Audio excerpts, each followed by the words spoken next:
ይፈቀድልኝና እኔ ከ15 ዓመት በላይ በአርበኞች ማህበር ሳገለግል በ10 ዓመት ደግሞ በፕሬዝዳንትነት ተመርጬ ባገለገልኩበት ወቅት እንደ ዛሬው ቀን ይህ በዓል ተከብሮ አያውቅም።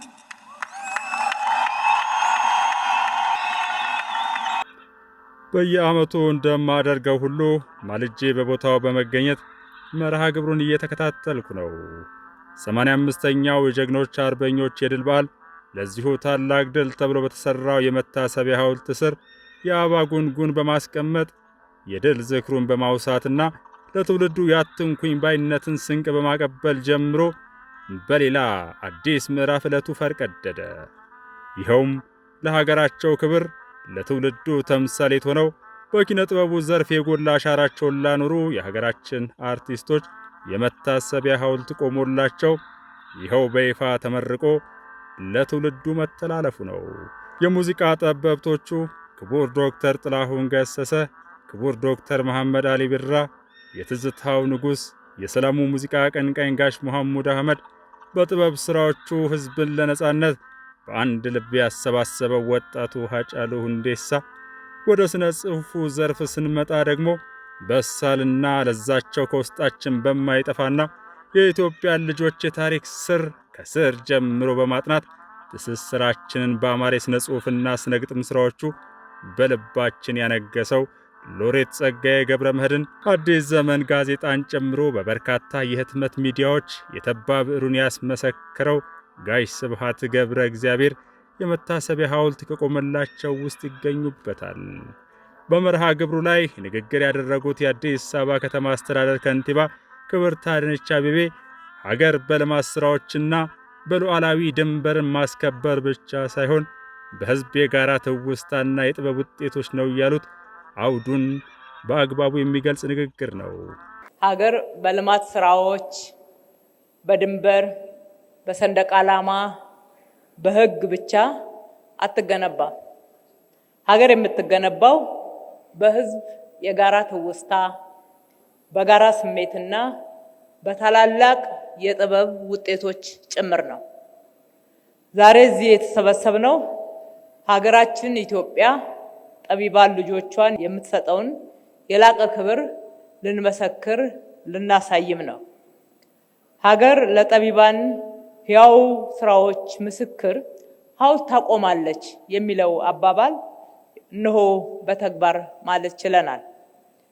ይህ እውነት ዛሬ በቆሙት የሀገር ባለውለታዎች ታላላቅ የጠቢባን ሐውልት በአዲስ አበባ ከተማችን ሀገርን በማቆም በኩል እናንተም ትልቅ አስተዋጽኦ አድርጓችኋል ብለን ለምርቃት በማብቃታችን እጅግ በጣም ደስ ይለናል።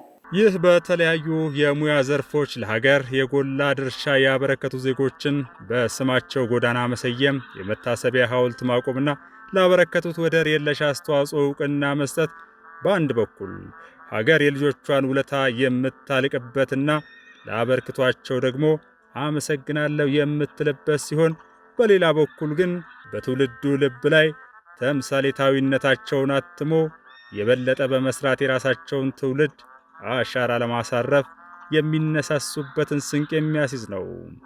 ደግሞ ከተወሰኑ ዓመታት ወዲህ በሀገራችን የተለያዩ አካባቢዎች ቆመው የምንመለከታቸው የመታሰቢያ ሐውልቶች አንድ ገጽታ ማለትም በታሪክ ምዕራፎች ውስጥ ለተሰለፉበት የትግል መስመር ሕይወታቸውን የሰጡ የሰማዕታት ሐውልቶች ብቻ የነበሩ መሆኑ አንድ የጎደለ አንድ የቀረ ነገር እንዳለም አመላካሽ ነበር። ሰማዕታቱ መዘከራቸው፣ ሐውልት መቆሙና የታሪካቸው መገለጫዎች ለትውልዱ መተላለፉ ትክክል ነው። ወደፊትም በመሰል መንገድ ታሪክ ለሚሰሩ የጀግና ሐውልት ይቆማል፣ ይዘከራሉ። በሌላ መልኩ ልንማርበት የሚገባ የታሪካችን ክፍል ደግሞ የተጎዱትን ዕውቅና ሰጥተንና ለመቼውም አሉታዊ ድርጊት እንዳይደገም ብለን ተምረንበትና በመግባባት የታሪክ ሕመማችንን ፈውሰን አዲስ ቀንን እንጀምርበታለን። የመታሰቢያ ሐውልቶች መገንባት ሲታሰብ ግን ክብርት ከንቲባ አዳነች አቤቤ እንዳሉት የህዝቡን የጋራ ትውስታና የገንቢ አሻራ ባለቤቶችም በአደባባይ ሐውልት አቁመንላቸው እናመሰግናለን እያልን ለመጪው ትውልድ ደግሞ ከእናንተም የበለጠ ይጠበቃል በሚል የታሪክ የቤት ሥራ የምንሰጥበት ነው። እኛ ዘጌት ብለን በጀመርነው የኪነ ጥበብ ሰዎችን የመታሰቢያ ሐውልት አቁሞ ክብር የመስጠት በጎ እርምጃ ሌሎች የዓለማችን ሀገራት ብዙ ሰርተውበታል።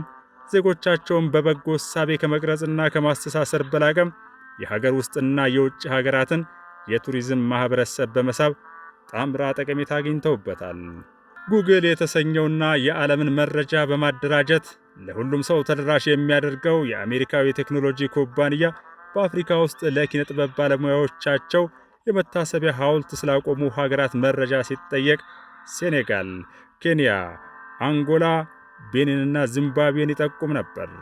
አሁን ግን ኢትዮጵያን በዚህ ዝርዝር ውስጥ በደማቁ አካቷታል። ረዥሙ ጉዞ በአንድ እርምጃ ተጀምሯል ማለት ነው።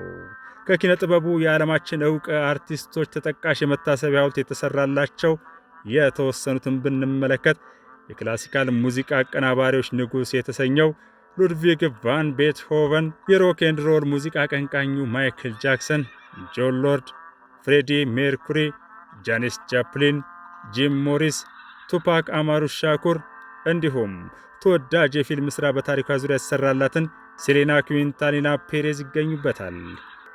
ጅምሩ ተጠናክሮ ሊቀጥል ይገባል። ባለውለታዎች ሊመሰገኑ፣ ላቅ ባለ ደረጃ መሰል የመታሰቢያ ሐውልቶች ሊቆሙላቸው ይገባል። ኢትዮጵያ የታላቅ ሕዝብ ታላቅ ሀገር ናት።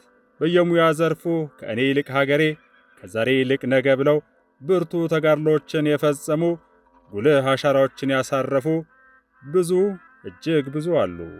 አንድ ተብሎ ተጀምሯል። በመጀመሪያው በዚህ ምዕራፍ የቀሩ አሉ የሚል ካልሆነ የማይገባቸውን ክብር ተሰጣቸው የሚል ቅሬታ የቀረበባቸው የሉም። ሁሉም በአንድ ድምፅ ይበል ያለላቸው ናቸው። ባለቤት ያላቸው የመስኩ ጀግኖች ናቸውና ባለቤቱ ሕዝቡ ነው። ለዚህ ነው ባለቤት ያላቸው ሐውልቶች የሚል ርዕስ የሰጠ ነው። ኢትዮጵያ ሀገር በልማት ስራዎች፣ በድንበር፣ በሰንደቅ ዓላማ፣ በሕግ ብቻ አትገነባም።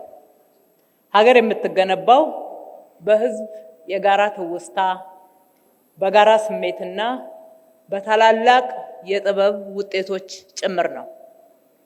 ዛሬ እዚህ የተሰበሰብነው ሀገራችን ኢትዮጵያ ጠቢባን ልጆቿን የምትሰጠውን የላቀ ክብር ልንመሰክር ልናሳይም ነው። ሀገር ለጠቢባን ሕያው ስራዎች ምስክር ሐውልት ታቆማለች የሚለው አባባል እነሆ በተግባር ማለት ችለናል።